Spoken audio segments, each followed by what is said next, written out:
ঠাকুর পার্লারে বসে আছেন, তার স্নানের সময় হয়ে এসছে। যারা তার সেবায় ছিলেন, একজন গিয়ে যা দেওঘরে গেছেন, দেখবেন পার্লারে সে জানলাগুলো টানলেই বন্ধ হয়ে যায়, তো ফটাফট বন্ধ করে দিলেন। কেন রে? ঠাকুর আপনার তো স্নানের সময় হয়ে এসছে। বলে সবাইকে হাত জোর করে যদি বলতি আপনারা যদি অনুমতি দেন তাহলে ঠাকুর উঠবেন, এটুকু বললেন একটি সবাই চলে যেত, মুখের সামনে ওইভাবে জানলা বন্ধ করলি কেন? তো সারাটা জীবন আমরা দেখেছি তিনি মানুষের জন্যই করে গেছেন। পরবর্তীতে আমরা দেখলাম শ্রী বরদাকে, তিনি কি করলেন সারা জীবন, যে কি করলে ঠাকুর খুশি হবেন এবং আমরা প্রত্যেকে কি করে ঠাকুরের হয়ে উঠব, আমরা যাতে ঠাকুরের হয়ে উঠি সেটাই সারা জীবন তিনি চেষ্টা করে গেলেন। আমি শ্রী বরদার দুইটা ঘটনা বলছি। 1978 সাল খুব সম্ভব, তিনি ডিব্রুগড় গেছেন আসামের। সেখানে ডিব্রুগড় মন্দিরের যিনি দায়িত্বে ছিলেন ডক্টর ইন্দ্রেশ্বর দত্ত, তিনি একজন বিশ্ববিখ্যাত মনোবিদ ডাক্তার।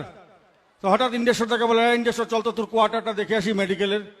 শ্রী বরদা তার কোয়ার্টারে গেলেন। কোয়ার্টারে প্রত্যেকটা রুম ঘুরে ঘুরে দেখতে দেখতে হঠাৎ একটা রুমে গিয়ে দেখলেন একটা বেসিন ছিল, বেসিনটা একটু লুজ ছিল, টপ টপ টপ টপ করে জল পড়ছে। তো ইন্দ্রেশ্বর তাকে জিজ্ঞাসা করলেন, কি রে জল পড়ছে কেন? লাগে ওয়াশারটা মনে খারাপ হয়েছে, তো ডিপার্টমেন্টে খবর দিচ্ছি ঠিক করে দেবে।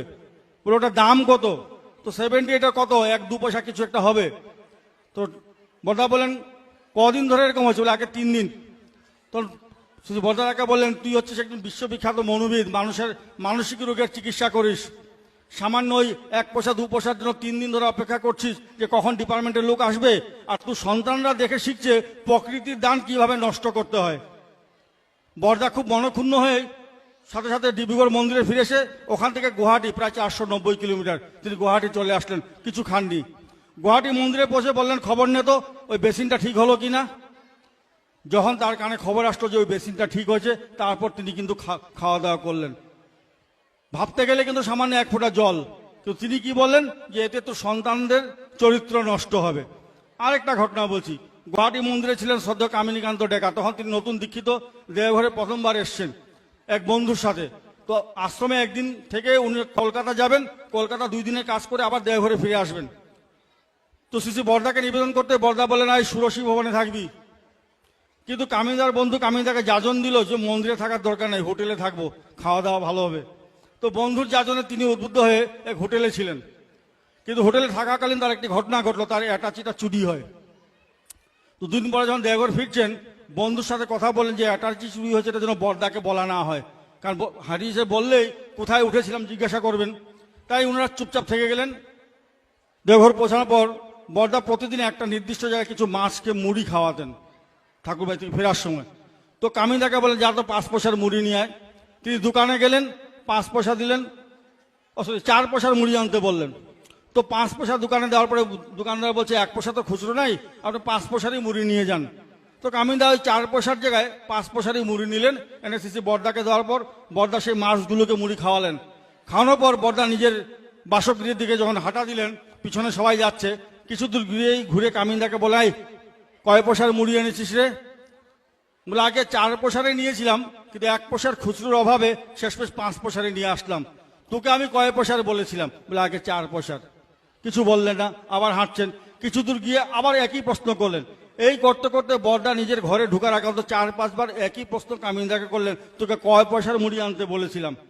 ঠিক ঘরে ঢুকার সময় বললেন, যার 4 পয়সাতে 1 পয়সার গন্ডগোল হয় তার চুরি হবে না তো কার হবে? চুরির কথা কিন্তু বরদাকে বলা হয়নি, কিন্তু তিনি কি বললেন, 4 পয়সায় যার 1 পয়সার গন্ডগোল হয় তার চুরি হবে না তো কার হবে? তারপর যেটা বললেন বরদা, দেখ প্রতিদিন ওই মাছগুলোকে আমি 4 পয়সার মুড়ি দেই, এই যে আজকে অতিরিক্ত 1 পয়সার মুড়ি সে পেলো, কালকে যখন আবার তাকে 4 পয়সার মুড়ি দেবো তখন তার অভিমান হবে। এটা মানুষেরা হয়, যারা চাকরি করেন, যা মাইনে পান বাড়ালে খুশি হবে, কমালে কিন্তু তার ভালো লাগবে না। তো তিনি বলছেন যে 4 পয়সার মুড়ি সে পেতে অভ্যস্ত, এই যে 1 পয়সার অতিরিক্ত মুড়ি দেওয়া হলো, পয়সার মুড়ি দেওয়া হয়, তখন সে অভিমান করবে, দেখ তোর জন্য আমার মাছের চরিত্র নষ্ট হলো। কত সাংঘাতিক কথা ভাবে দেখেন। শ্রী বরদা সারা জীবন এই চেষ্টা করলেন আমরা কি করে ঠাকুরের মনের মতন হয়ে উঠবো। পুজোর দাদাকে আমি যা দেখেছি, তিনিও একই কাজ চিরজীবন করে গেলেন।